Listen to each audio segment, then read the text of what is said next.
Today I was meant to upload a vlog, but here we are, we're sat down and I brought my emotional support dinosaur. That's what this is today. This is Trixie. I've got my notes here because it's a bit of a deep video today. This is very last minute. Like I said, I was supposed to release a vlog today, but there has been a lot that's happened this week and I just haven't physically been able to. Even with this video recording it, I know I'm pushing myself perhaps a little bit too much to make this, but here we are. Had a bit of a reality check this week and I've been in autistic shutdown for the last 2 days, coming out of it today, hence why I'm able to make this video at all.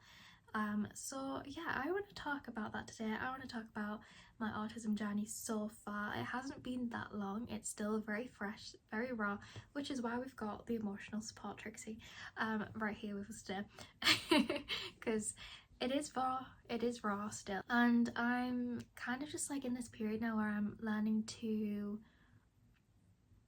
accommodate the autism, not out of like preference, out of like literal necessity now. So this is kind of like what real autism looks like behind the scenes. Obviously I am one example of this, everybody experiences it in their own way. It's called a spectrum for a reason. So yeah, this is an insight into mine. I hope that if you're watching this and you are neurodivergent, I hope that perhaps you might feel seen in some of the experiences that I've had and will explain. And if you're not neurodivergent and you're neurotypical, then welcome, and I hope you gain some insightful education through this. Let's get into today's video.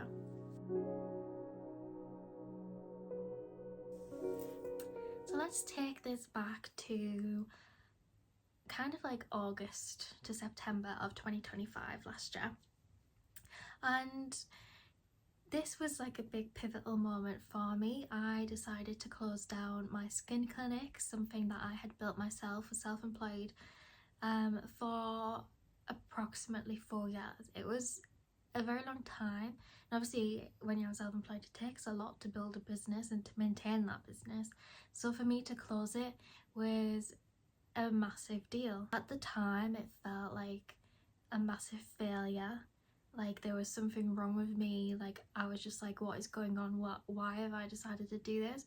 But I also felt like it was a really aligned thing to do through all of the chaos of doing that. Obviously if you watched my video where I explain this, I go into a lot of detail about why I thought I was closing the clinic at the time, but in hindsight I've gained a lot more knowledge, and it came down to that I was experiencing severe autistic burnout and potentially shutdown as well.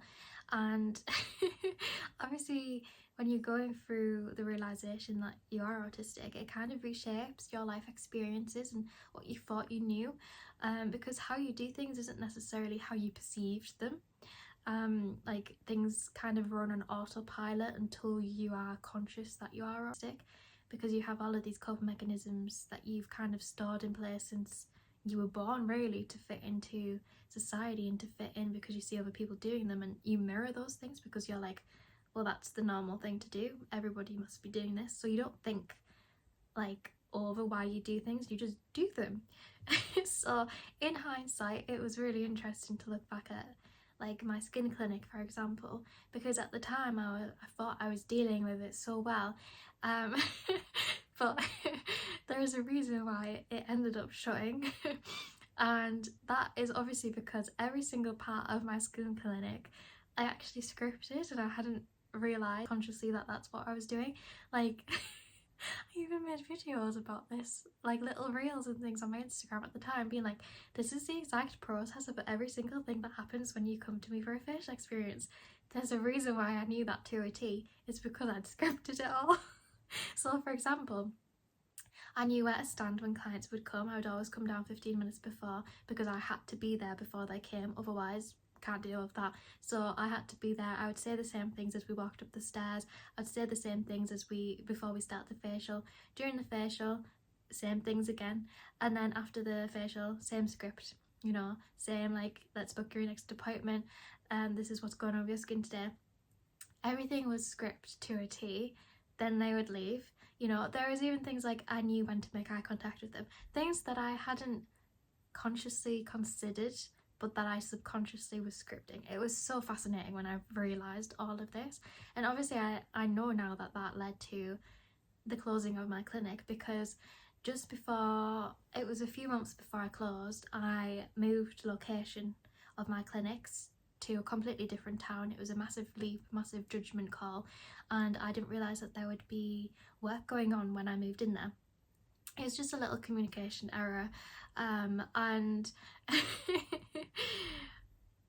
the scripts went out the window, didn't they? Because I couldn't script anything anymore, because I was dealing with uncertainty all the time. I didn't know when the work was going on. I didn't know how to do my job anymore because the scripts were gone, and it's not as easy as just making scripts. No, it's not that easy. So yeah, everything kind of fell apart, and I know that now is why, because I no longer could hold on to the scripts that were keeping my business intact. And in hindsight, that was a really beneficial thing for me to do, because even though I'm going through a really hard time right now, which I'll get into later on in this video, that was necessary, because that is what forced me to actually go for an ADHD assessment, because I knew that there was something going on with me. Because why was I burning down something that I'd built for 4 years? That didn't seem like a logical, sane thing to do, even though it felt very like aligned. And I know why it felt aligned. It's because I couldn't physically, emotionally, mentally deal with it anymore. So it wasn't that I couldn't work, it was that I couldn't work without the structure that I'd built. And you know, when that structure wasn't in place anymore, the scaffolding fell down. So I went for an ADHD assessment. I'd done a bit of research. I was like, yeah, this sounds like it could be me. So I went for that. You know, kind of like, okay, maybe this is it, maybe it's not. If it's not, I'll just keep searching. There's something going on, I know that. And I went there and she said, I'm really, really sure you have autism. And I was like, huh? Because I wasn't educated on autism, I didn't really understand it. And yeah, there was a lot of internalised ableism, not gonna lie, that I'm having to unlearn, which is good that it's been brought to my attention to be able to do that. But it was like a massive shift for me, and I was like, hold on a second. And then she brought that in front of, I can't remember exactly how many it was it 5 or 6 other professionals? One of them was a specialist in autism, and they all confirmed that it was autism. And now obviously I'm awaiting the official diagnosis, which can take from 6 months to 4 years. So it's gonna be a while. So as of this moment, I am technically self-diagnosed, but I 100% know that's what's going on. Like, if it wasn't what's going on, how would that not be what's going on? Yeah, I know. When you know, you know. Like, definitely 100% that's what's going on. It's just too clearly linked. Like, there's been things that have been so like, what's going on here? I've looked up, and reading the experiences of autistic people, I'm like, like that is me to a T. Like, you know, it's crazy. When that realisation kind of like clicked, like the penny dropped, and I couldn't unsee that from that point on. It was like just a massive identity death and realisation of, oh my god, like that's what's been going on. Like, my struggles like kind of valid. Like, it was a massive deal. So for the next few months, you know, I closed my clinic in September. My first assessment was the end of August, and for the next few months until mid-November, my head was in the clouds. I was like, yeah, no, this isn't me. Like, very much denial, lots of denial, and grief as well, lots of grief. And I was just like, yeah, I don't need to deal with this, it doesn't mean anything. Like, my identity doesn't mean anything to me. To be honest, this part was really hard because it gave me like so much exhaustion. I started to feel so exhausted. I was still able to do things, but I was really struggling to do those things because I was just so tired all the time. I had put on a lot of weight. I was like stress eating a lot, and I was just like wanting to stay in bed all day because I was just like, I guess that's the grief, right? Like it was just very much, it was a lot of feelings, a lot of denial, and it was a really hard period as well. Midway through, November came around and the financial reality kind of was setting in. You know, I'd left my sole income and I wasn't dealing with life very well, and yeah, it was really hard, and I had to face the reality of, Tabby, you need to make some money. I was and am really incredibly privileged because I do live at home, and you know, I've got food on my plate, I've got a roof over my head, and I know and respect and accept and appreciate that I am in this situation, because I'm very conscious that if I wasn't, I probably would be homeless right now. So I very much understand the privileged situation I am in. And then in December, I finally started to kind of face things because of the financial, like, looming, like the issues with that. And I read Ellie Middleton's book Unmasked for the first time, and one of my vlogs was about this a few weeks ago. Got a bit teary. And I'm not gonna lie, that really cracked me open, because it was one of the first times that I'd really read in depth like a neurodivergent autistic experience that mirrored mine so explicitly, like so on the nose, that it was like I couldn't hide from it anymore because it was too in my face. And this literally cracked me open. I cried so much, like the grief, just like the notch for that got turned up by like 100%, and I was just like crying all the time, and I was just like, God, this is so much, like this is me, this is my like life, this is my identity, how am I gonna live, like how do I do things now that I'm aware of this? And something definitely clicked subconsciously in my brain, and it got so much harder since that point, and I'm really like thick in the middle of that now. Obviously it's January 2026, it's been like a month of me dealing with that, and even though the grief has decreased by a significant amount, now it's the cognitive dysfunction that I'm like dealing with, which I'm gonna explain in a second if you're not conscious of what that is. But like suddenly, like my past, my current reality, my burnout, like all of the experiences that I had were finally starting to make sense. And it was like all of a sudden I was like going through and nitpicking the entirety of my life that I remembered, and like seeing it through a new perspective. It's kind of like taking off rose tinted glasses and like realizing like, this is why I've done that, this is why those experiences happened, this is why those friendships ended, this is why that relationship was hard. It's kind of like seeing everything through a different lens, and that was really difficult to face because it meant I had to face like myself. Definitely from this point there was no going backwards. Like it wasn't even like a choice to go backwards. Like what I knew I could never unknow.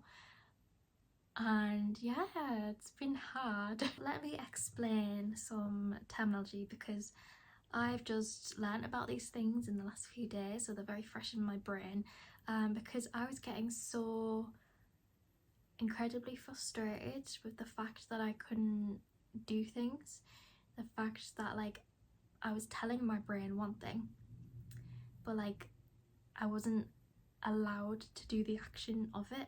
Like there was like a mismatch in the thought process and the action in my brain, and it was so frustrating because it was felt like I was arguing with myself, which made me feel literally insane, like actually insane.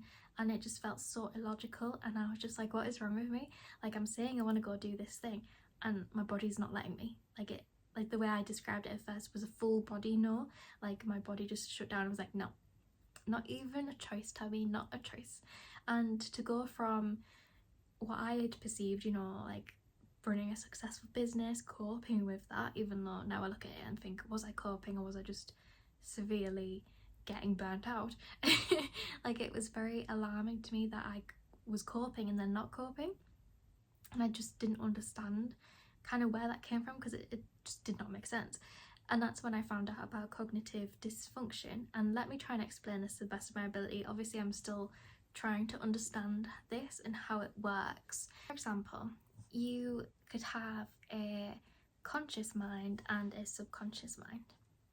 And in your conscious mind, you might be saying things like, I need to go get a shower, I want to go get a job, things like that. But your subconscious mind is not kind of letting you have the action that goes with that. It's like stunting you across like the way, like there's a disconnect between the two.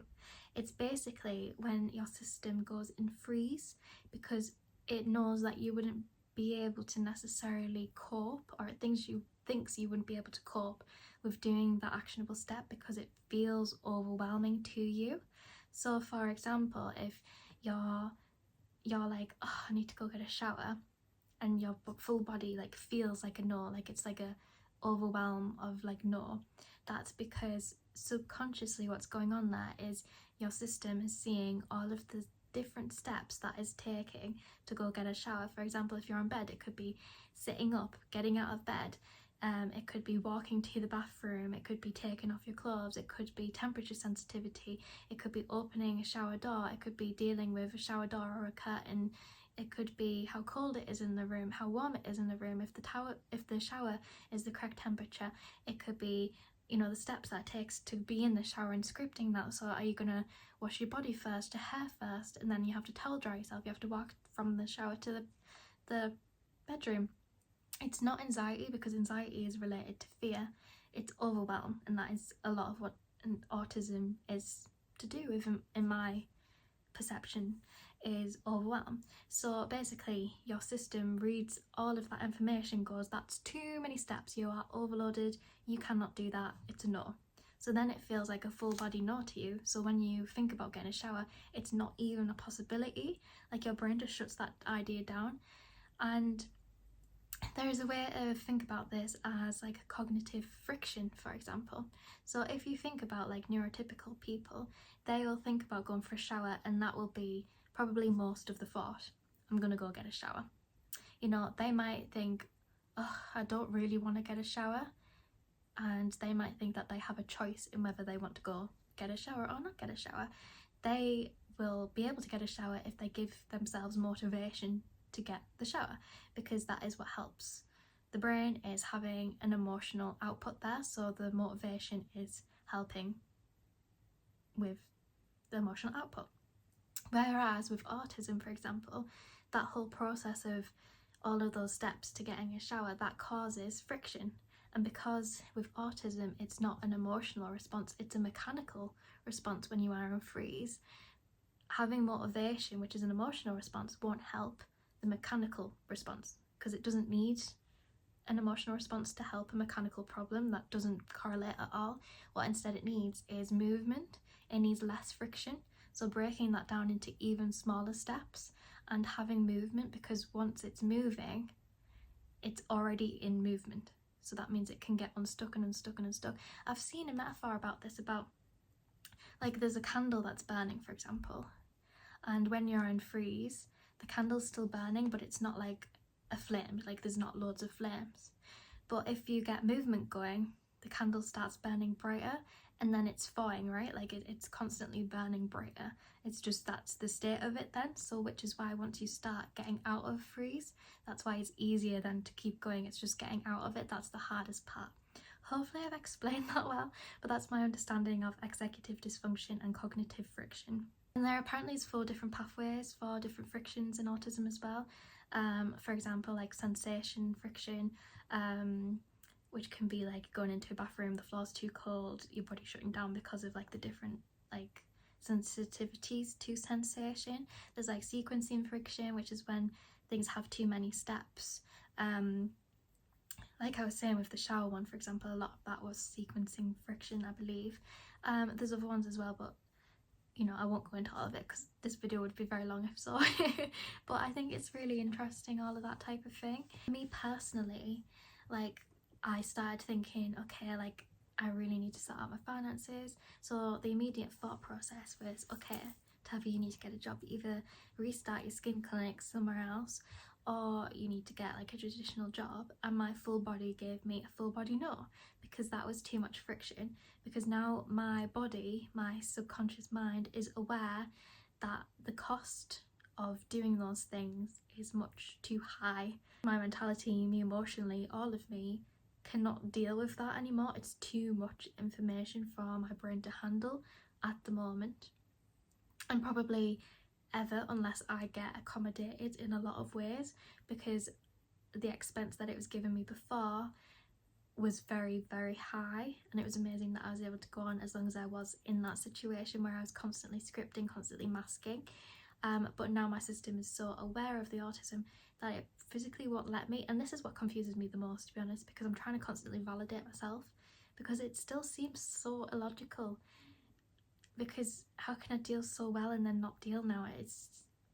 I do find it confusing, I'm not gonna lie. Like, I do find it really confusing, and I definitely keep trying to gaslight myself. But yeah, so that's what's been going on with me.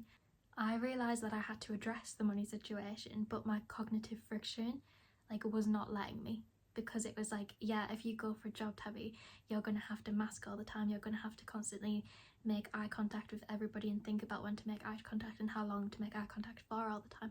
You're gonna have to think about all of the potential conversations you're gonna have with each individual member of that room that is sat in that room. You're gonna have to think about how to perform the best of your ability and do something that you don't want to be doing. You have to practice smiling all the time to come across really polite and nice, and then you're constantly thinking about other people's opinions of you and how to do things, and when you should be going for lunch, when you can go for a bathroom, where the bathroom is.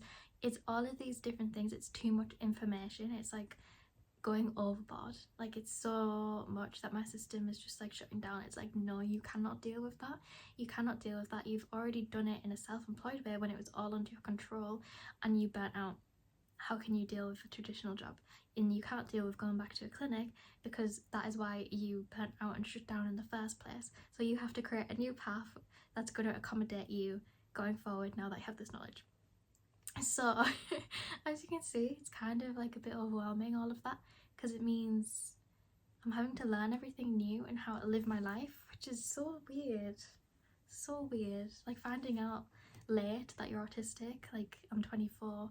I'm so glad I didn't have to wait longer than this, because I feel like it just gets harder and harder to accommodate yourself the older you get. Maybe that's the wrong thing to say, I'm not sure, but that is my perception currently. Please educate me if that's not accurate or whatever. So with this, I decided to sign up for benefits. Thankfully, we are given this opportunity in the UK. So I went to the doctors, got a not fit to work note, and yeah, I had my first universal credit benefits appointment this week, and that is what I've been experiencing shutdown from. It was a 15-minute appointment that I went to, and I got shut down for 2 days. Now, if you don't really know what autistic shutdown is, my personal experience of that is it's extreme fatigue, but to the point where your body doesn't function. So it's all of that cognitive friction that I was saying, that's dialed up to the max, basically. In bed doing things, but I can't have much stimulation at all. I can't really watch much or for long. I can't do things, it has to be quiet. It's I'm so overstimulated to the point where I could burst. That's how I want to explain it. If I wasn't living at home for the last 2 days, I probably would have eaten at max a packet of crisps, something easy to grab. There's no way I would have been able to cook my own meals, for example. It was complete dysfunction, and to the point where when I was eating food, I had mobility issues. Being able to move my hands was incredibly difficult, to pick up knife and fork. It was to that extent, and I've never experienced this to this extent before, so it was a little bit scary, to be honest. And I've obviously been able to come out of that a little bit in the last few hours, which is good, because obviously I'm making this video now, but it has been a lot. And that's for a 15-minute appointment. I have an hour appointment next week, so I'm really worried about how long that's going to take me to recover. But this is the reality of the situation at the moment. So even if I was able to get through the friction and the movement and force myself to get into a traditional job, for example, how would I exist? Because I couldn't deal with 15 minutes of being in a situation that could resemble that in a slight way. That's just mad to me. It's so hard to do things at the moment. Like it's so difficult, and it's a lot to deal with, especially because it's internalized, right? Like it's invisible to other people. Like you don't look at me and think that's what she's going through, that's what she's dealing with, because it's like mental, and my body, it's like physically functioning. Like it's so crazy. Like, and it's so hard right now, because even like friendships and things like that, and like family and relationships, it's so hard because I know that people really don't understand, and I'm trying to validate myself so much that it's like even harder, because I'm trying to help them understand something they've never experienced before, and it's a neurological thing, so it's really complicated, really complicated, which again is why I wanted to make this video, in case you are experiencing this and you need someone to help you feel seen and validated in your experiences. If you've had anything similar to what I'm going through, or like anything as such, like just know that I'm there with you. Like it is valid, like whatever you're going through is valid. And because I am someone that massively helps themselves, like I physically can't not help myself. It's just how I'm wired, I think. I've been trying to find ways to kind of like deal better with all of this. So for example, with the job thing, obviously I've realised that I have to accommodate myself with this now. I have to find a way to make income that's gonna work for my neurology. Sounds so crazy, but like yeah, so I realised that self-employed is the only way that's gonna work for me, because then I'm gonna have full control over being able to accommodate myself, and it's got the lowest risk in terms of dealing with my actual health. So yeah, I realised that's how it's going to work, and I realised I cannot work in a service-based industry because that does not work for me, because I'm going to have to mask all the time, and again that's going to take a toll on my health. So what I've realised is I'm going to start up a board business. So I guess this is kind of an announcement. I have not figured anything out of that yet. Haven't at all. I'll let you know when I have. But obviously that just means I can make bows, and I'm going to do bow drops. So every few months I'm going to release some bows, and when they're gone, which means that I can work with my energy and I'm not meeting supply and demand all the time. It's just like when I have the capabilities to make them, I will, and when I don't, I don't. And I think that's the only way that I'm going to work around it at the moment. Obviously hopefully things will get easier and shift, but I realise that's probably one of the only ways that I can. Thankfully, I've got a lot of skills. I ran a successful Etsy store before, for example, and obviously I've got all my experience now working like in a proper small business with clients and stuff for 4 years, so I've got a lot of tools in my tool belt. So I'm trying to stay optimistic about it, because obviously it's really important to me that I help myself financially in this situation. So yeah, I'm gonna make them really beautiful bows, like croquette, feminine, pretty, lacy, broderie on glaze, like really beautiful pastels, and like really beautiful adult feminine bows. Basically that is the goal. I'm already planning it. I've got my sewing machine out, things are in the works sort of. But yeah, that's what's going on with the job thing. And otherwise I'm just kind of redesigning my life around my capacity and my capabilities, because even though I'm constantly like, why can't I just function how I used to, I also just have to accept that this is just how it is at the moment, and I have to work with that instead of just constantly like trying to, I kind of guess like be mean to myself about it, because it's so easy to be like, come on Tabby, like just deal with it better. But it's like not a thing I can deal better with. It's like my brain. Like I can't override my brain. It's so bizarre, so bizarre. And in terms of the cognitive friction, which is obviously the main issue I guess I'm having at the moment with, you know, being able to do things, like I haven't really left the house much for the last like month and a half. Like I've been to the gym once in this whole period, and it was incredibly hard. I stayed for 25 minutes and then shut down for the rest of the day. So I'm having to find ways, basically the path of least resistance in every aspect of my life. So for example with exercise, I've had to quit the gym, so I've just quit the gym today, and I'm going to be working out from home when I can, and just going on small walks when I can and I'm capable of doing so, and basically like simplifying routines as much as I possibly can, and helping myself by like putting water by my bed, for example, so I don't have to actively go get water, because that would just seem sometimes like a really hard task. Basically, it's just like choosing the least overwhelming option that I possibly can in a bid to kind of try and help myself while I like go through this, because right now everything feels like I'm just like climbing this really steep mountain and it's like never ending. Like, that is how it feels.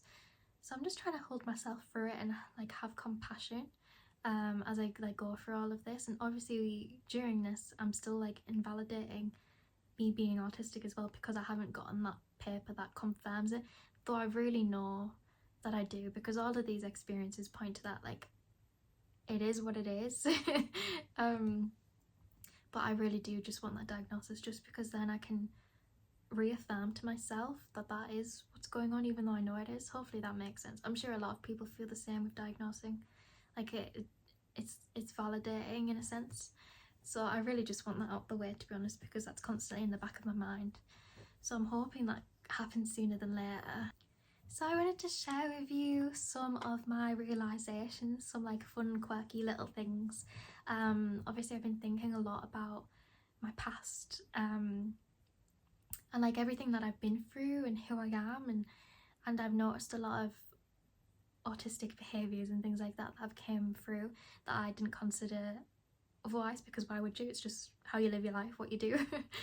So I wanted to share them with you because, yeah, it's interesting, and obviously I'm learning more about myself as life goes on, and that's obviously a really fun thing to be doing as well. So I wrote a list of my special interests because I think this is obviously the funnest one. So the first one is obviously skin health and the science behind it. Obviously my skin clinic I ran for like 4 years or about that, and I know so much stuff. I wrote a whole book on acne and published it, so you can actually get that on Amazon. The link will be below if you are interested in having a look. But yeah, skin health and stuff like that, I could talk about that for literally hours. I got qualified in so many skin things that the list is like 20 things long. I'm a beauty medicine practitioner, that's like the official top certification that I have. Like, skin health is like my bread and butter, and it fascinates me so much. Like, I love delving into all of that. Along with that, we've got like holistic wellness and like nervous system regulation, and also psychology. Anything to do with how the brain and body works really fascinates me, which is why I've really like deep dived into autism recently, because that's definitely a part of the special interest thing, and learning about how like humans work, and oh, it's just so fascinating. Literally could talk about that for hours. Another one which is very like a stereotype is actually dinosaurs. Like, I literally have a dinosaur book in my cupboard. I would really like to watch some documentaries about it, to be honest, but I'm obsessed with them. The Jurassic Park and World series is one of my favourites. Camp Cretaceous, which is a children's TV show, not gonna lie, is one of my favourite things in the entire world. Bumpy from that is my favourite dinosaur. So cute. I mean, I've actually got another dinosaur in front of me now. Like, I feel like if it was more like socially acceptable for me to like dinosaurs, I feel like everything would be decked out with dinosaurs.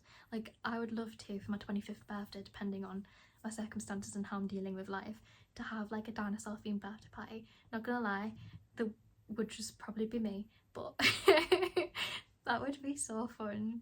Like, it's so fascinating to me. Like, it's so fascinating. Otherwise, Disney's been a massive one for a very long time, and I didn't know if this would class as a special interest, but I actually think it is, because it got to the point where I know the history of most of the Disney rides. I know so much like knowledge about Disney and the inner workings of the whole franchise and the Easter eggs in literally like every single movie, that I think it goes beyond just normal I enjoy Disney. I mean, the Etsy store that I was on about before that I used to run successfully, that was all Disney related things that I sold there. I used to make Disney ears. I'll pop a few photos on the screen. It was so much fun. So yeah, those are like the special interests that I've like noticed. I also really have the urge to study butterflies and also different types of flowers. I've had the urge for like 3 years. I just have never gave myself permission to do it, so maybe those will become in the future. But yeah, so those are those. Some sensory things that I've noticed about myself is temperature. I really struggle with, if I get too hot, it feels like my whole body shutting down, to the point where about 6 years ago I bought myself a fan. You probably see it in a lot of my videos. It's literally right behind this chair. You actually can't see it because of Trixie here. But yeah, so literally even in the winter, if I get the slightest bit too warm, sometimes it happens after showers and things like that, I have to sit in front of the fan for about 10 minutes until I'm like freezing cold, because otherwise it feels like I'm dying. I know it sounds dramatic, that is just how it's always been. In fact, when I was little, my mum used to always call me like a hot toddy. Like I was always just so like warm, and I really struggled with it. The next thing that I've noticed is toothpaste. I've always really struggled with toothpaste because the mint sensation is really strong in toothpaste to me, to the point where I really struggled to just brush my teeth as a kid because I just hated it so much. Like it was the worst taste and feeling in the entire world. Despised it. Another one is eating cooked mushrooms. I can eat mushrooms raw, but the texture of cooked mushrooms sends me. The same with cooked spinach. I cannot deal with that. It is the most disgusting thing. No thank you. And there's been some like accommodations that I've had to start making recently when I've been like more conscious of things and instead of just putting up with them. So for example, I've started wearing socks inside out because I can't deal with, you know, the seam at the bottom of socks. I can't deal with that, so now I have to wear all of my socks inside out. I also have to sleep with socks on. I can't physically fall asleep without socks on. Another one is I have to wear clean clothes every single day, even pyjamas. So once I've worn my pyjamas once, I can't keep them for another night. They have to go in the wash. I literally cannot deal with that at all. If my clothes have been on the floor for too long, they also have to go in the wash, even if they're clean. Them being on the floor too long makes me feel like they're not clean, so I have to wash them. What else? Obviously sometimes I get overstimulated in like certain environments, so I've always started bringing my noise cancelling headphones with me, which is actually something I got like, I think it was like May this year, because I wanted something that would cancel out noise. So I think I was trying to like help myself even when I wasn't aware. Like I think there was some subconsciously going on there because I must have known. But I always struggled when I was growing up with like the Hoover and the blender. Actually the blender up until last year, ironically, where I'd literally have to cover my ears, and I've always been like that. Like, oh, it's just so interesting. It's so interesting. Like the more you know, like the more it just makes so much sense. Like this is just how I am, and that's okay.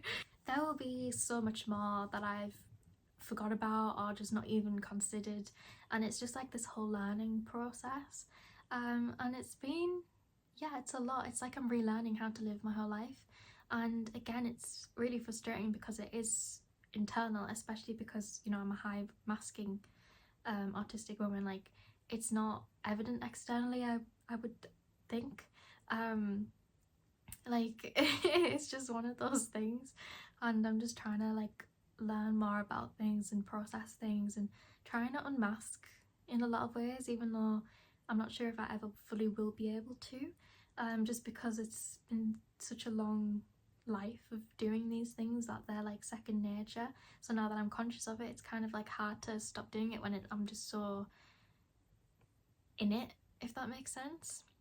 But I definitely just want to share my journey with this, hopefully, you know, to help other people and to spread like education about it, because like I said before, like there was a lot of internalized ableism that was going on for me, and like obviously that's embarrassing but it's also very real. Like this is the reality for a lot of us, you know, in society.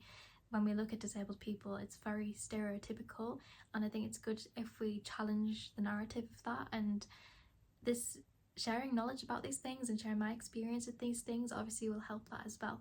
So I hope you feel seen by this video in whatever way that looks like for you. I definitely will be sharing more on this channel on YouTube, so make sure you are subscribed to this channel, and also on my Instagram at probably Tabitha. I share a lot of little quick insights and things like that over on Instagram, so definitely go check that out if you're interested, and you can connect with me more over there as well. Before I end this video, I do just want you to know that even though your experience is probably kind of invisible, it's incredibly valid. Just because people can't see the struggle that's going on doesn't mean it's not real, doesn't mean it's not there, doesn't mean it's not valid. Everything you're going through, you're experiencing is valid, and I hope that you can give yourself more love and compassion in whatever stage of life you're at. Even if you're not even dealing with anything related to what's going on in this video, I hope you're still kind to yourself today, because you deserve kindness always, even if no one else understands. As always, I'm Tabby. I'm sending you so much love, and me and Trixie will see you very soon. Thank you for watching.